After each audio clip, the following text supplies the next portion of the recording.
Hello students, welcome in Dolphin School of Excellence. This is for class 5th and we are going with lesson 1, understanding our relation.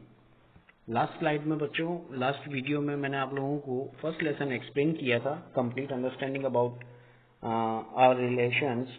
इसमें हम लोगों ने what are relations, what are families, what are joint families, what are nuclear families, और इन सभी चीज़ों को मैंने बहुत अच्छे से डिस्कस किया था. इसको बहुत अच्छे से एक्सप्लेन किया था मैंने आपको. आज इसी लेसन को वापस मैंने पिकअप किया है, बट इस लेसन की जो एक्टिविटीज़ हैं, आज कुछ इंपॉर्टेंट क्वेश्चंस जो हैं उनको हम लोग करेंगे. आप लोग, मैं उन क्वेश्चंस को एक्सप्लेन भी करूंगा. आप लोगों को इन्हीं क्वेश्चंस को नोट डाउन करना है और उसके बाद आपको अपना होमवर्क जो है वो ग्रुप में सेंड करना है. और बेटा इन क्वेश्चंस को लर्न भी करना है क्योंकि इनका मैं ऑनलाइन टेस्ट भी लूंगा आप लोगों का. Okay, so let's continue. First question, the transfer of characteristics from one generation to another is known as, and its answer is inheritance. बेटा एक कैरेक्टरिस्टिक एक जनरेशन से दूसरी जनरेशन में ट्रांसफर होना, यानी हमारे मम्मी पापा के गुण हमारे अंदर आना, इसे क्या कहते हैं? इसे कहते हैं बच्चों inheritance. Okay, excuse me. Now second, write the names of two scientist. Write the names of two scientist means दो वैज्ञानिकों के नाम लिखने हैं. Who work in the field of genetics, जिन्होंने जेनेटिक्स यानी आनुवांशिकता के ऊपर कार्य, जीन्स से काम किया है, जिन्होंने इनके बारे में जानकारी निकाली है. ऐसे दो नाम आपकी बुक में गिवन है. अगर आप देखेंगे तो आपको पिक्चर भी नजर आएंगे. इसमें सबसे पहले नाम आता है ग्रेगर जॉर्ज मेंडल का और सेकंड नाम है डॉक्टर हरगोविंद खुराना. इन दोनों जनों ने जेनेटिक्स के फील्ड में काफी अच्छा नाम कमाया और काफी अच्छा काम किया. तो अगर ये क्वेश्चन आता है name two scientist who work in the field of genetics, then the answer is Gregor John Mendel and doctor Hargobind Khorana. Now next, from where do we get the genetic characteristics. हमें हमारी जेनेटिक कैरेक्टरिस्टिक्स कहाँ से मिलती है? तो इसका option number A from grand parent, B from grand parent.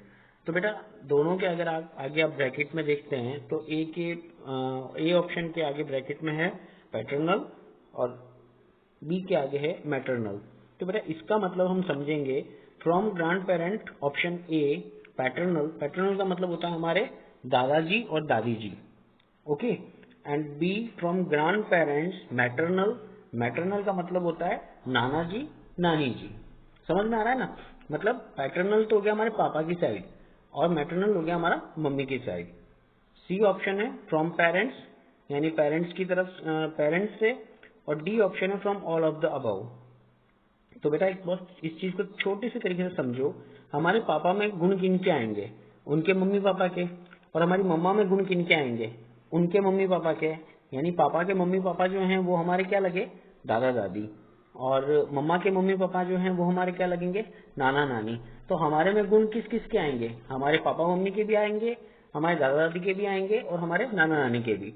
So the right answer is answer D from all of the above, यानी ऊपर लिखे हुए सभी आंसर सही हैं. Next, what is your relation with your mother's sister. थोड़ा सा ध्यान देना. मदर्स सिस्टर हम सिंपल शब्दों में क्या बोलते हैं? मौसी, है ना? हमारी मम्मी की बहन से क्या रिश्ता है? इस क्वेश्चन का मीन क्या है? हमारा हमारी मम्मी की बहन से क्या रिश्ता है? तो बेटा इसका आंसर होगा my mother's sister is my maternal aunt. मेरी मम्मी की बहन मेरी क्या लगती है? Maternal aunt. और मैटरनल आंट का मतलब होता है मौसी. Okay. Next is what is the difference between a nuclear family and a joint family. इस क्वेश्चन को लिखने के बाद इसके साथ आपको IMP यानी इंपॉर्टेंट का साइन भी मेंशन करना है. It is seriously very important question.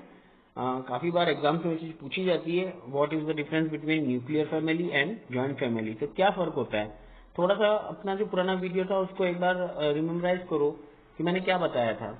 Joint family ऐसी फैमिली जिसमें दादा दादी, अंकल और आंटी, उनके बच्चे यानी कजन, पापा मम्मी, हम सब जने एक साथ रहते हैं, तो वो होती है जॉइंट फैमिली. और एक फैमिली है जिसमें पापा मम्मी और केवल उनके बच्चे ही रहते हैं, तो उसको कहते हैं न्यूक्लियर फैमिली। तो what is the difference between nuclear family and joint family? The answer is in a nuclear family, एक न्यूक्लियर फैमिली में there is only father and mother and their children live. वहां पर कौन कौन रहता है? Papa mummy और केवल उनके बच्चे। But a joint family is a big family, लेकिन एक ज्वाइंट फैमिली जो होती है वो कैसी फैमिली होती है? Big family. Big family means बड़ी family, in which grand parents, जिसमें ग्रैंड पेरेंट्स का मतलब दादा दादी, पेरेंट्स यानी papa mummy, uncle and aunt live together along with their children. Uncle and aunt यानी अंकल आंटी जो होते हैं हमारे चाचा चाची या ताऊ जी ताई जी, और उनके बच्चे सब एक साथ रहते हैं। जब इतने जने एक साथ रहेंगे तो वो होगी ज्वाइंट फैमिली, और केवल पापा मम्मी और उनके बच्चे एक साथ रहेंगे तो वो होगी nuclear family. Okay, so it is the major difference between nuclear family and a joint family. Next, in due course of time, what are the changes in the ways of celebration of festival? आज के समय में, आज के इस दौर में जो फेस्टिवल हम सेलिब्रेट करते हैं उनमें क्या चेंज आए हैं उसके बारे में कुछ क्वेश्चंस बेटा आपकी बुक के हैं, कुछ questions outside from the book but inside from the lesson है। ओके, तो आप ऐसा मत सोचना कि ये क्वेश्चन तो हमारी बुक में नहीं है। ये क्वेश्चन बुक में नहीं है लेकिन फिर भी आपको इनको कंप्लीट करना है। तो इस क्वेश्चन का आंसर है, earlier in joint families number of families members were higher and all used to celebrate festivals together. पहले, अर्लियर यानी पहले की बात करते हैं। अर्लियर इन ज्वाइंट फैमिली यानी पहले जब ज्वाइंट फैमिलीज होती थी, फैमिली मेंबर बहुत ज्यादा हुआ करते थे और वो सब मिलकर एक साथ टुगेदर, टुगेदर मीन्स एक साथ उस फेस्टिवल को सेलिब्रेट करते थे। But in nuclear families only limited members celebrate the festival. But nuclear family में क्या होता है, देखो ज्वाइंट फैमिली में तो बहुत ज्यादा जने होते हैं, तो वो सब मिलके और एक फेस्टिवल को बहुत अच्छे से सेलिब्रेट करते थे।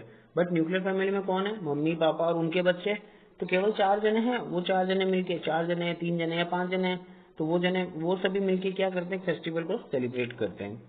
नाउअडेज, आज के दिनों में relatives can not regularly visit other family member. आजकल के दौर में बच्चों क्या हो गया है ना, आजकल रिलेटिव्स जो हैं वो बहुत कम विजिट करते हैं। पुराने समय में तो सब रिश्तेदार शाम को घर आते थे, सब एक दूसरे से मिलते थे, लेकिन आजकल तो क्या है ना, सब एक दूसरे से इतना दूर रहते हैं कि डेली मिलना नहीं होता, वंस इन अ वीक मिलना भी नहीं होता। आपके भी अंकल या आंट ऐसे होंगे जो शायद बाहर रहते होंगे, तो उनसे आप वंस इन अ 6 मंथ या ट्वाइस इन अ 6 मंथ इस तरीके से मिल पाते होंगे, क्योंकि वो दूर रहते हैं तो वो हमेशा आ नहीं सकते फेस्टिवल्स पे। वो सारे फेस्टिवल पे वो नहीं आते होंगे, जो छोटे फेस्टिवल्स होते हैं उन पे वो नहीं आ पाते होंगे, बट बड़े फेस्टिवल्स पे फिर भी वो आते होंगे। तो आप खुद देख रहे हैं कि अगर फैमिली न्यूक्लियर हुई है, अलग हुई है फैमिली, तो वो सारे फेस्टिवल्स को एक साथ मिलकर सेलिब्रेट नहीं करते हैं।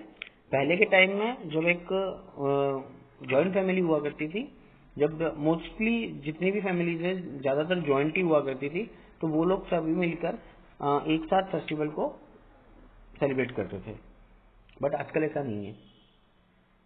Next, what are the reason for the formation of nuclear family. इस क्वेश्चन को भी इंपॉर्टेंट मार्क कर लेना बच्चों कि ये रीजन का मतलब होता है कारण।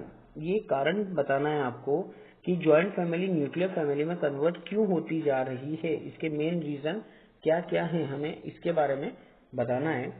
तो इसका answer option A, not option, number 1 A, in search of employment और higher education families migrate to the cities. क्या होता है बेटा कि अगर हम एक छोटे से गांव में रहते हैं, अब उस छोटे से गांव में जॉब नहीं है, अब अगर किसी ने पढ़ाई किया है, उसको जॉब करना है, तो उस गांव में उसको जॉब नहीं मिलेगा, तो क्या करेगा? वो अपनी पढ़ाई के लिए या अपनी जॉब के लिए बड़ी सिटीज में जाएगा। आज हम छोटे से अगर विलेज में रहते हैं और हमारे गांव में या हमारे विलेज में 8th क्लास या 10th क्लास तक का स्कूल ही है, बट आफ्टर 10th हम लोगों को पढ़ाई तो करना है, तो उसके लिए हम क्या करेंगे? हम किसी न किसी सिटी में जाएंगे। तो इसी को कहते हैं बच्चों माइग्रेशन, यानी अपनी जगह को छोड़कर किसी चीज की तलाश में, भली वो नौकरी है, भली वो रहने की जगह है, या वो अच्छी एजुकेशन है, किसी भी कारण से हम हमारी जगह को छोड़कर किसी दूसरी जगह पर जाते हैं, तो उसे कहते हैं माइग्रेशन। ओके, तो इन सर्च ऑफ एम्प्लॉयमेंट यानी नौकरी की खोज में, और हायर एजुकेशन या अच्छी पढ़ाई के लिए, ऊंची पढ़ाई के लिए families migrate to the city. तो क्या हो रहा है, फैमिली सिटी में जा रही है, तो जहां पहले ज्वाइंट फैमिली थी वो न्यूक्लियर फैमिली में कन्वर्ट हो रही है।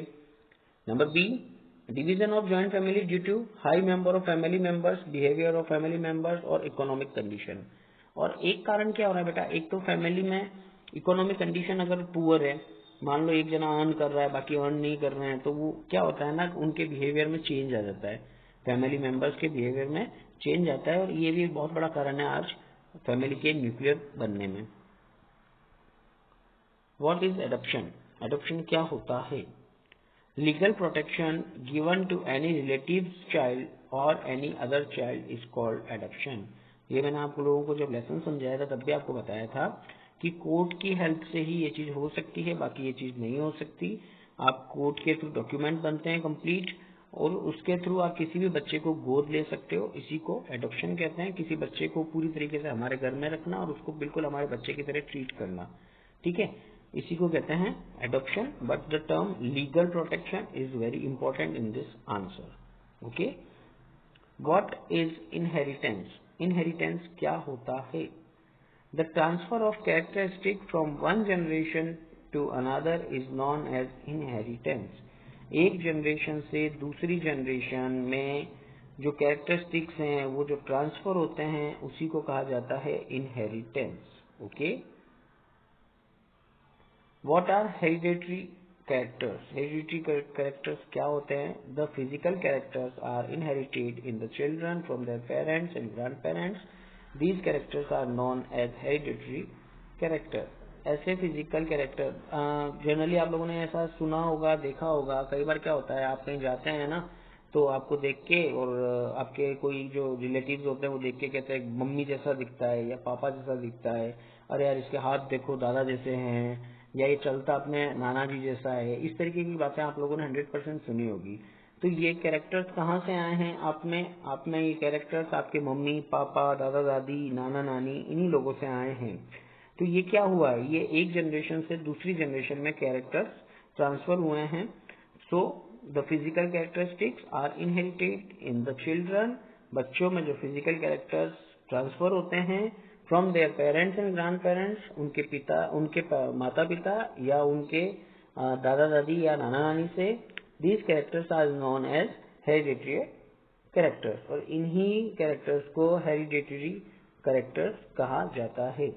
आज वीडियो शॉर्ट है बट इसमें आपको मैंने 10 क्वेश्चन आंसर्स दिए हैं। ये 10 क्वेश्चन आंसर्स आपको कंप्लीट करना है, और पॉजिटिवली कल ये वीडियो आपका जैसे ही ग्रुप में आता है, ग्रुप में आते ही ये वीडियो के क्वेश्चन आंसर्स कंप्लीट करके कोशिश करो कल, नहीं तो परसों आपका होमवर्क डे, परसों इन क्वेश्चन आंसर्स को मेरे को ग्रुप में चाहिए। And I want all question and answers. You have to do your work neat and clean. Okay, I am waiting for your homework. Thank you.